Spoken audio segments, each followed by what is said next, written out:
परिस्थिति चाहे जैसे हो, सपना देखना नहीं छोड़ना चाहिए और न ही चुप होकर बैठना चाहिए, क्योंकि सपनों का मर जाना मृत्यु के बराबर होता है। आइए आप लोगों को एक ऐसे ही कहानी के बारे में बता रहा हूँ जो लड़की सपना देखना नहीं छोड़ी और आज उसके सपना देखने के कारण ही उसे आज पूरा भारत देख रहा है। और उस 28 जनवरी को दैनिक भास्कर ने भी अपने पेपर में छापा है। आइए विलम्ब ना करते हुए उस पेपर को, कहानी को पढ़ के आप लोगों को सुना रहे हैं और बीच बीच में हम अपने अंदाज में भी आप लोगों को बताते रहेंगे। पहले उस पेपर का हेडिंग है उसको हम बता दे रहे हैं, जिसे आप लोग ध्यान से सुनिए। नाबालिग हूँ, इस शादी को नहीं मानती हूँ और पहुँच गई थाने में।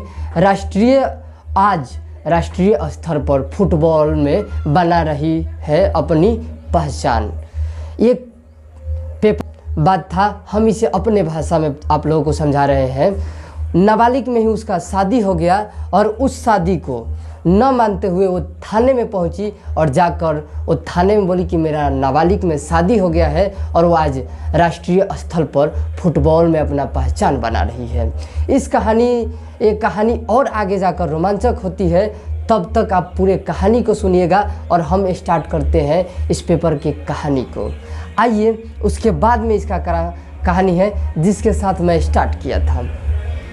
परिस्थिति चाहे जैसी हो, सपने देखना कभी न छोड़ना चाहिए और न हार मानकर चुप रहना चाहिए, क्योंकि सपनों का मर जाना मौत के बराबर होता है। और इस सोच ने 16 वर्षीय किशोरी के मन में फुटबॉल खेलने के जुनून को ख़त्म नहीं कर सका।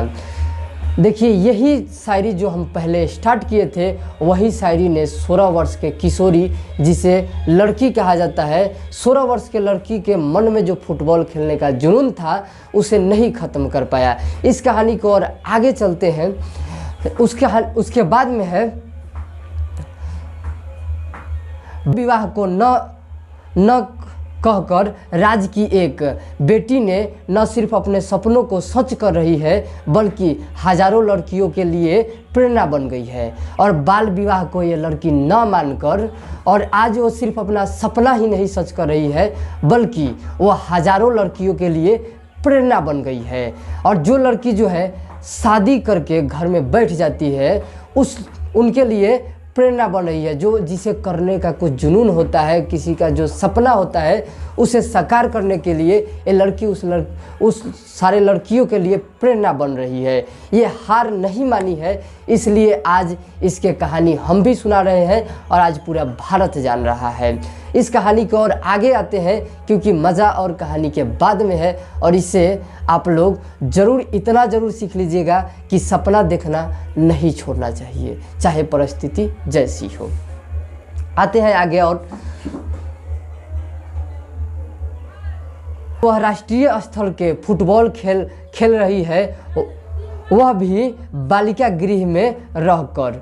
और देखिए, ये बालिका गृह में रहकर, क्योंकि ये जब ससुराल से भागी थी तब ना घर गई अपने और ना ससुराल में रही, एक बालिका गृह में रही और बालिका गृह में ही रहकर फुटबॉल खेली।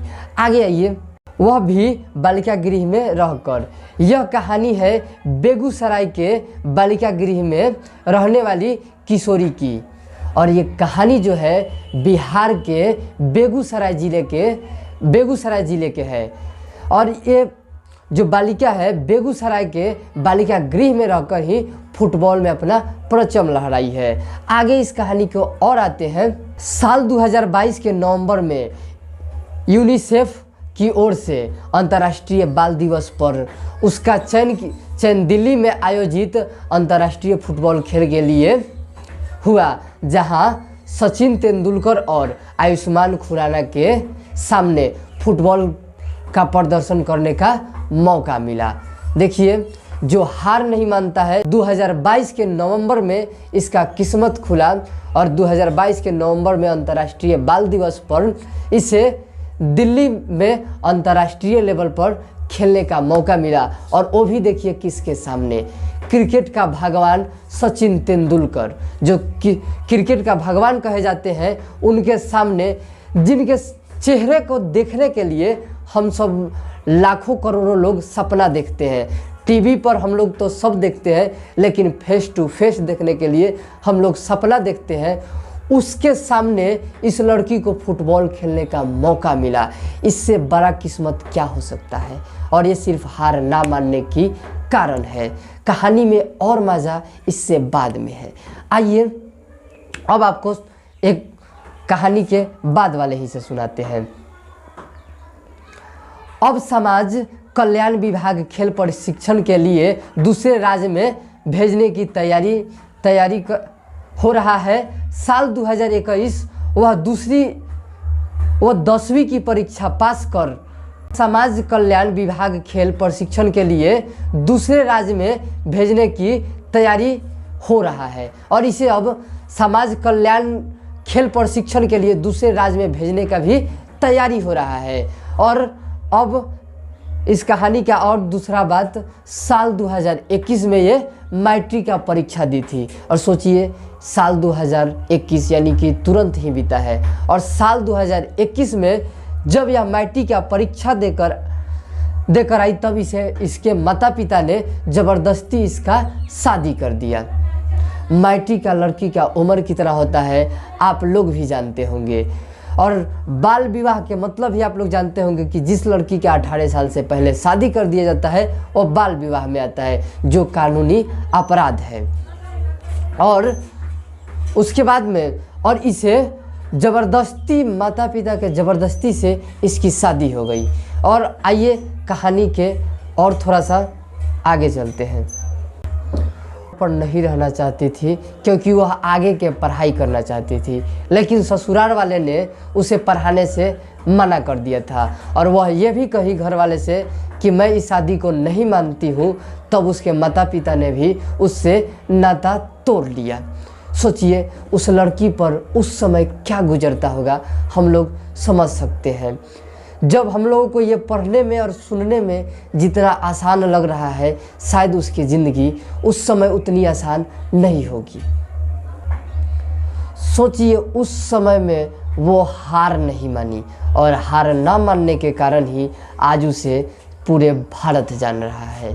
उस समय में जब किसी लड़की का शादी हो जाता है तो अपने पति और ससुराल वाले में व्यस्त हो जाती है, तभी ये लड़की ने अपने सपनों को साकार करने के लिए उन लोगों से विद्रोह कर दी।